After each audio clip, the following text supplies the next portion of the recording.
Good morning. It's the 28th of October. The last couple of days have been snowy and icy and drizzly and messy and sloppy and cold. I think it's a little too early for winter for myself, but we don't have much control over that. One of the good things about it, though, is this time next week the elections will be over with, and you can either offer congratulations or commiserations, depending on which side of the elections you are on. I look at the positive side and think, well, I'm not going to have to listen to any more political ads with people bashing each other over the head with inferences and half truths and so on and so forth. We're still going to hear about the election. I suspect results of it may dribble in for a while, and so we'll contend with that. But some of the ads will be over with. When I watch the election process, the politicking process in this country, I'm appalled sometimes at the amount of money that's spent by people to allegedly serve the well-being of the country. Millions and millions of dollars are being spent to get your candidate or my candidate elected to office. If I remember the figures, I think in Kansas, there have been like millions and millions, $14-15 million being spent on the senatorial campaign. Who's going to be elected to the Senate to represent Kansas? I wonder what we could do with that much money. I wonder how far $100 million would go in alleviating hunger or homelessness. I wonder how far that much money would have gone in finding ways to, combat the coronavirus and maybe save some more lives in the process. I wonder,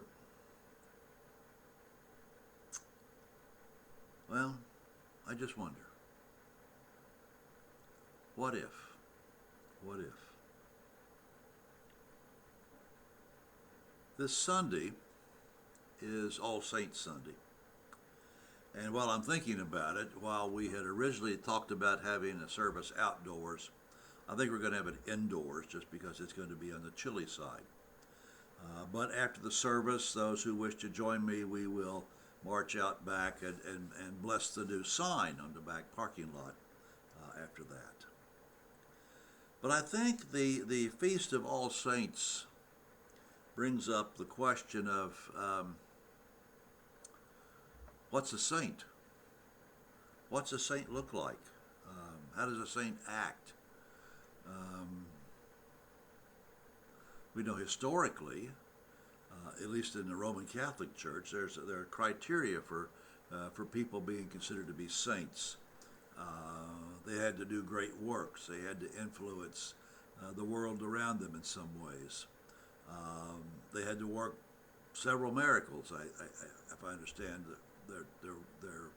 their process.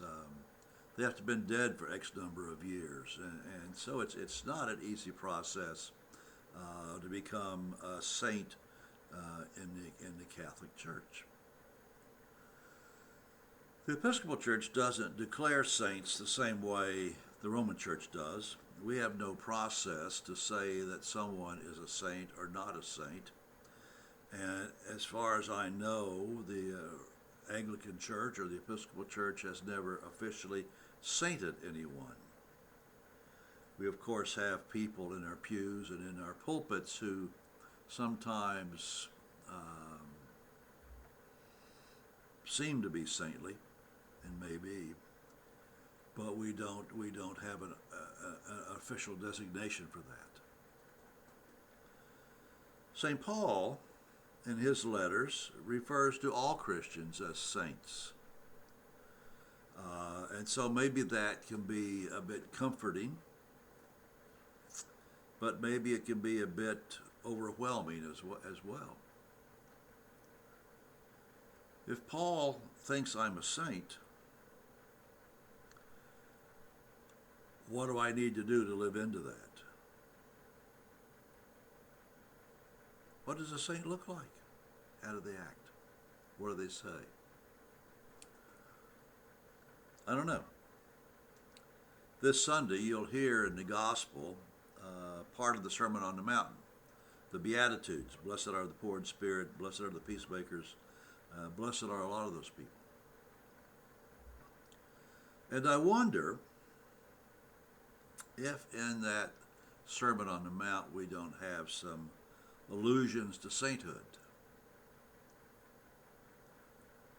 And maybe sainthood comes about when you and I are willing to put ourselves second and to put someone else first.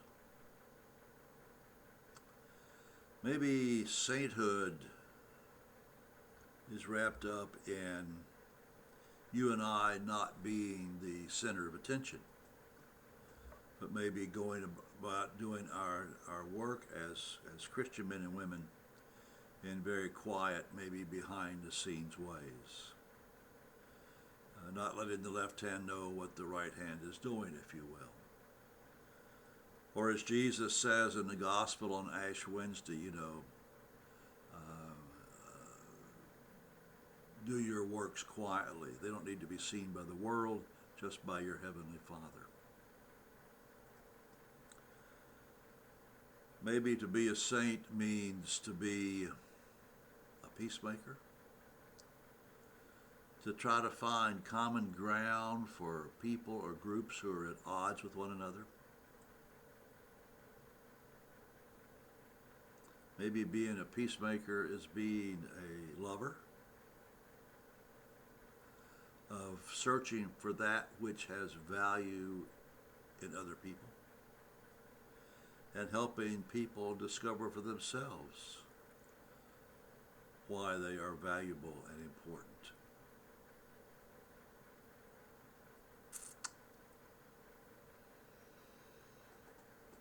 I think we all fit into that old hymn. We sing a song of the saints of God. And it talks about finding them and what they look like and what they do. And the refrain is, I want to be one too.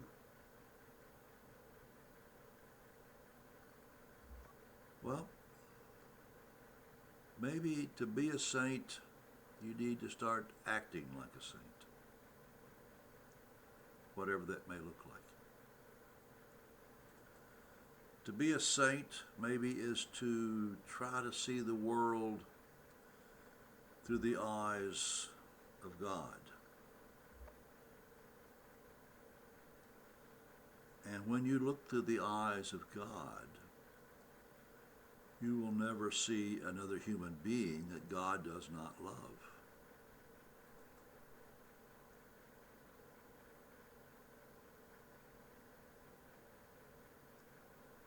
We have seen maybe the opposite side of sainthood in the political process that we indulge in. Maybe we have seen comments, half-truths, things taken out of context,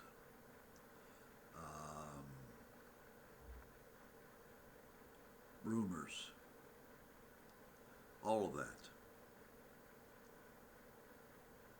They may not be exactly false, but they may not be exactly true. And their purpose is to make that particular candidate look good or look bad.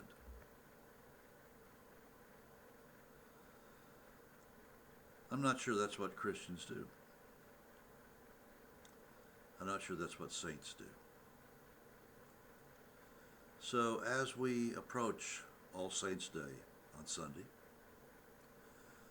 maybe you could sit down and take a few minutes to muse over how you understand sainthood. Who are the saints in your life? And why were they? Or are they?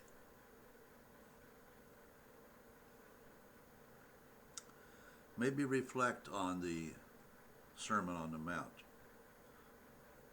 5th chapter of St. Matthew, and see how you're doing on your sainthood.